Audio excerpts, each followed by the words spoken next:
blueberries. Mama special G-set litra na. Binigay ni mother-in-law ko. Blueberries. 10 kilos. Sobrang dami. Galing itong Gomel.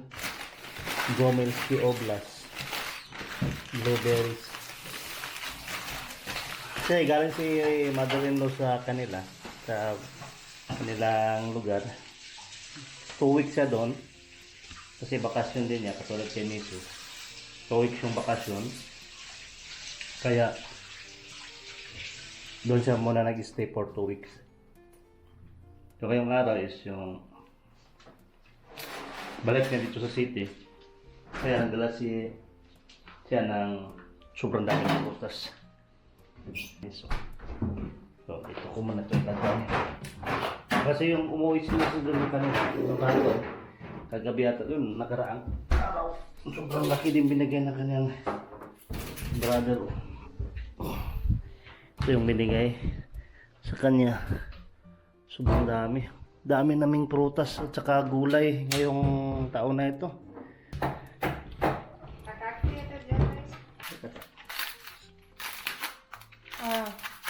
You wanna correct?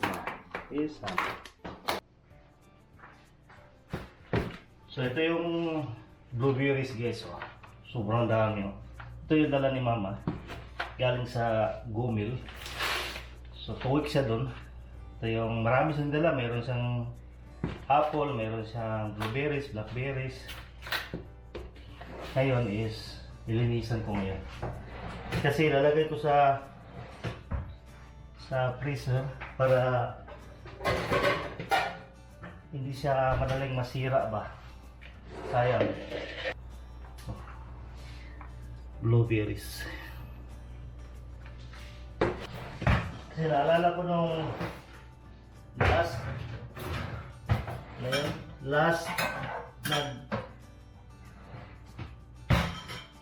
yung kumuha kami ng mga blueberries sa forest nila noong last 2020 siguro. Yan yung first time kong maka-experience ng ganito. Binigyan kami ni mama, sobrang dami. Kailangang danda kasi napaka madaling malata ba. Kailangan ko muna hugasan, ilagay ko sa mga silupin para ilagay sa freezer.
So ito na yung lahat.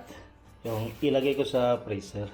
Tapos ito naman is itaset ko ito para mamaya baka si Galina gustong kumain. Hindi ko na lang i-freezer lahat. Lagay ko muna ito dito sa aming. Tapos ayan dito guys, oh. Ito yung mga prutas na iba. Yung binigay sa kapatid ni Mrs. Yung cherry. Yan, meron ding blackberries dito. Yan, binigay din ni Mama rin to. Blackberries. At yun naman, blueberries. May red berries din ito. Mga binigay ni Mama. Sobrang dami. So dito, din na magkasya dito. Dito ko lang ilagay sa itaas. Yan, bakante naman. Ito ko ilagay.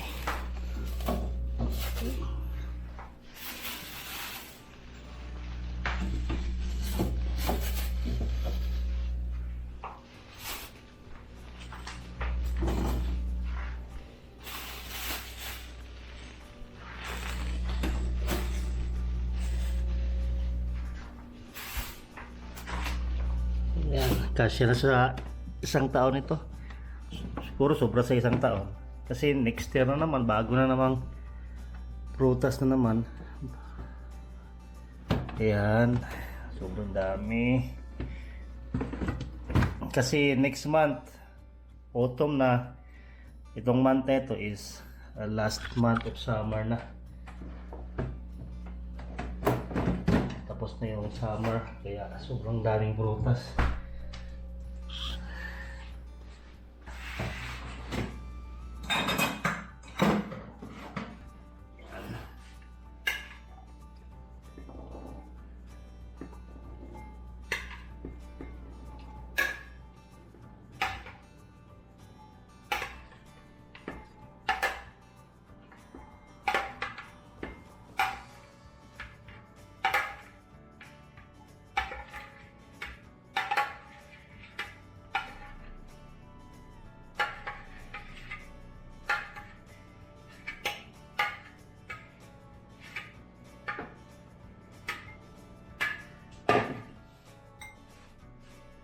Pagdating na, para baka gusto nyo kumain, lagay ko lang sa taas lang muna. Ayan.